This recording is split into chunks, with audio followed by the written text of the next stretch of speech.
when you're running a program and you're coaching basketball, it's not just me that's trying to help people believe in themselves. I can't stress the importance of making sure kids and the youth that we even had at that point are surrounded with the right people, and everybody that you put in the organization, and for a young person, everybody you put in your inner circle, if they're supportive of you, then I feel like they can mold the way you think about yourself.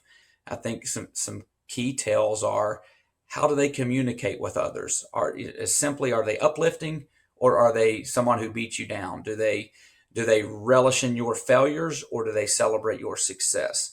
There are keys out there that will show you what the soul of a person is in that moment. And I think that's very important. Some of the people I surrounded myself with, we had very common goals, albeit not basketball. One was a guy named James Tunstall. He was at the time, I think, a top 40 football player in the country. He had a sports goal getting out of Wyoming East. Jason Spears ended up going to Concord to play baseball. He had a goal much like mine, that we were going to set things aside to accomplish a certain thing.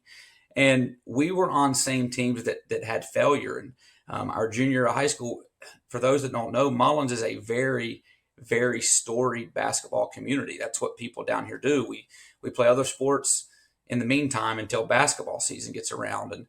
And my junior year, we were the number one team in the state basically the entire year. We were the favorites to win the state championship. And I made the last mistake that cost us the game in Charleston at the state tournament. It was my failure. I had those guys that experienced that failure with me. So then the following year, once we had went through that, and they had kind of watched, not only they watched me struggle, I'd watched Tank had his failures through school. We had experienced those together in our own right. So we eventually overcame the mountain, and we won. The ultimate goal for us was the state championship, and we did that. I don't think we would have done it had we not experienced the failures and how to handle each other in those failures and how to be supportive of one another in those failures. So as painful as that was in 2001 to go through, what we did in 2002 is way overshadowed that. We have our group chat still today that we all talk about it.